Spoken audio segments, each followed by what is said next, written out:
आज आम गोटे कहानी माध्यम जानिबा मनीष किपरि तार मिछ अभिजातर पड़ी दुख पाई थाए।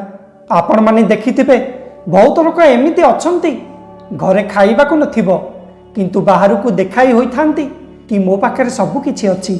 किछि लोक तो निज अभिजातर अहंकार रे एते अंध होई जांती तांको अभिजातर जदि किछि आंच आसी जाए से माने आत्महत्या करने को पछांती नहीं। प्रकृतर ताहा होछि सेमानकर अहंकार। सेमाने केबे हेले अन्य मानक आगरे छोट हेबाकू चाहंती नहीं। गोटे गाँव रे ब्राह्मण परिवार टे रहउथांती। से परिवार रे जड़े विधवा स्त्री लोक आउ तार तीनोटी जवान पुओ रहुथिले।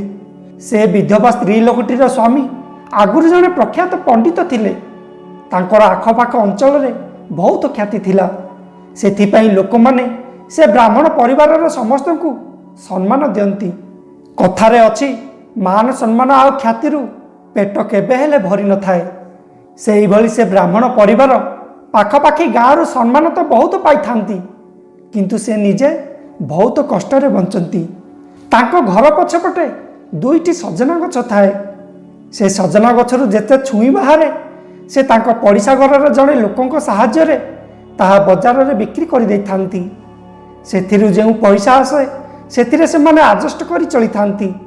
दिने दिने उपास रही जाती पछे हेले मान सम्मान जोगु काहाकू निजर दुख कहि न थांती।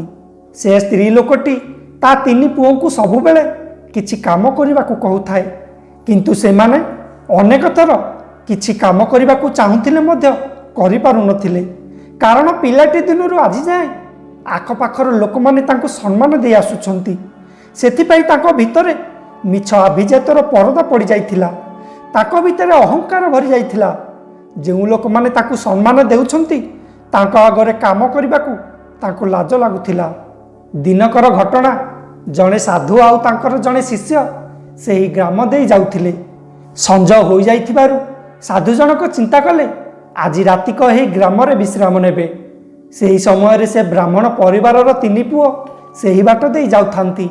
साधु जनक तांकू देखि कहिले तांको घर को निमंत्रण कले। साधु को घर को डाकी देले सत किंतु सेमाने चिंतारे पड़ी गले कि एबे साधु को खाइबा को कौन देबे। तांको पाखरे तो किछि हेले नाही केवल किछि बासी पिठा व्यतीत। साधुंको पाखरे किछि अलौकिक शक्ति थाए। से परिवार लोकंक परिस्थिति को देखि सब किछि बुझीगले।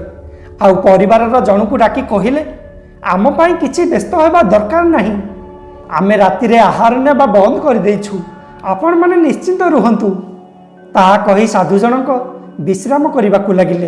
आउ परिवार लोक माने तांको पाखरे जहाँ भी थिला ताहा खाई सारी सोई पड़िले। से परिवार लोक मानक कथा भाबी भाबी साधु जन को निद हेउ न थाए। प्राय अधा रात्रि होई थाए। से तांको शिष्य को उठाइले आउ से घर पछपट सजना गछ पाखक गले। साधु जनक आखि बंद करी किछि मंत्र जपिबा को लागिले। देखु देखु दुईटी जाक सजना गछ नष्ट होई गला। साधु आउ तांको शिष्य राति राति से गाँ छाड़ी पलाइले। जीवा बाटरे शिष्य जनक साधु को कहला गुरुदेव मु जेतिकी जानिछि आपण केबे हेले कार अनिष्ट करिवे नहीं किंतु आमको जी आश्रय देला आपण केमिति तांकर क्षति कले। आपण चाहिथिले तांकर गरीब दूर करि परिथांते। ताहा सुनी साधु जनक कहिले अहंकार आउ मिछ अभिजाତରେ पड़ी ए माने अलसुआ होई गलेनी। जेउ दिन जाए ये दुईटी सजना गछ थिबो सेही दिन जाए एमाने काम को जिबे नहीं। तांकर जीवन बर्बाद होई जिवो। जदि भी मु ताकू किछि धन देई थांती कोन सेमानकर अहंकार कमी जाई थांता। तांको आगरे जेउ मिछ अभिजातर परदा पड़ी जाइछि कोन हटि जाई थांता।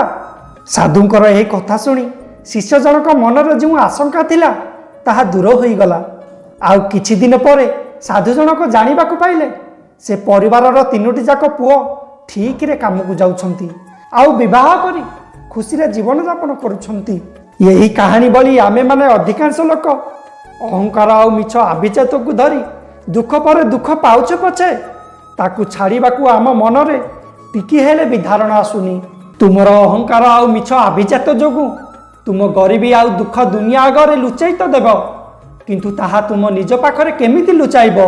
ए दुनियार लोक माने सतरे हेउ बा मिछरे तुमको मान सम्मान तो दे पारंती किंतु तुमर विपद समय रे बाहर थाई तमाशा देखिबा पछे ତୁମକୁ ସାହାଯ୍ୟ କରିବା ପାଇଁ କେହି ହେଲେ ଆସିବେ ନାହିଁ। ଗୋଟିଏ କଥା ମନେ ରଖ, ଯେଉଁ ପର୍ଯ୍ୟନ୍ତ ତୁମେ ନିଜ ନିଜ ଭିତରେ ଖୁସିକୁ ଅନୁଭବ କରିନ, ଅନ୍ୟମାନେ ତୁମକୁ ଯେତେ ମାନ ସମ୍ମାନ ଦେଲେ ବି ତୁମେ କେବେ ବି ଖୁସି ପାଇପାରିବ ନାହିଁ। ତେଣୁ ଲୋକମାନଙ୍କ ଆଗରେ ନିଜକୁ ବଡ଼ କରିବାର ଚେଷ୍ଟାକୁ ଛାଡ଼ିଦେଇ ନିଜେ କେମିତି ଖୁସିରେ ରହିବ ତାହା ବିଚାର କର। ଏହି ଭିଡ଼ିଓଟିରେ ଏତିକି।